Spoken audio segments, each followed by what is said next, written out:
बोलिए बजरंगबली हनुमान की जय। एक समय की बात है, एक ब्राह्मण दंपत्ति की कोई संतान नहीं थी, जिस कारण वह बेहद दुखी थे। एक समय ब्राह्मण वन में हनुमान जी की पूजा करने के लिए गया।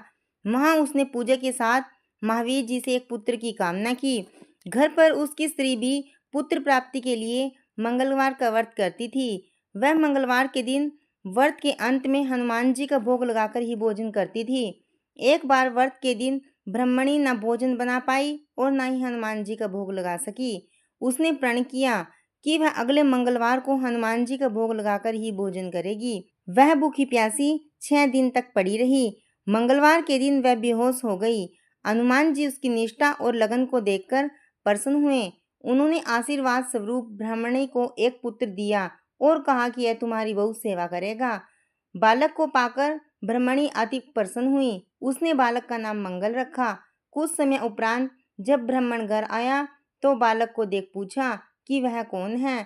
पत्नी बोली कि मंगलवार व्रत से प्रसन्न होकर हनुमान जी ने उसे यह बालक दिया है।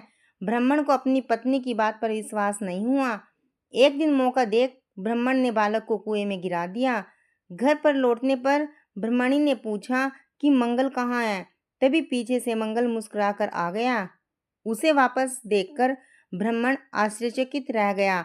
रात को हनुमान जी ने उसे सपने में दर्शन दिए और बताया कि यह पुत्र उसे उन्होंने ही दिया है। ब्राह्मण सत्य जानकर बहुत खुश हुआ। इसके बाद ब्राह्मण दंपत्ति प्रत्येक मंगलवार को व्रत रखने लगा।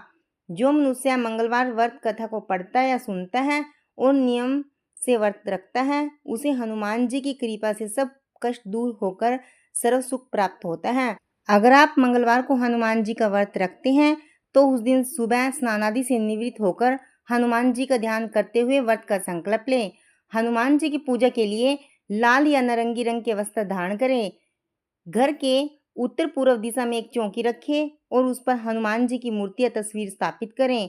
हनुमान जी की मूर्ति या तस्वीर पर सिंदूर में चमेली का तेल मिलाकर चोला चढ़ाएं। उन्हें लाल फूल, नारियल, गुड़, चने और बूंदी या बेसन के लड्डू का भोग लगाएं।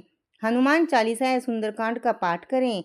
हनुमान जी की पूजा के साथ राम सीता का स्मरण करना महत्वपूर्ण है, क्योंकि इसके बिना पूजा अधूरी मानी जाती है। पूजा के अंत में हनुमान जी की आरती करें।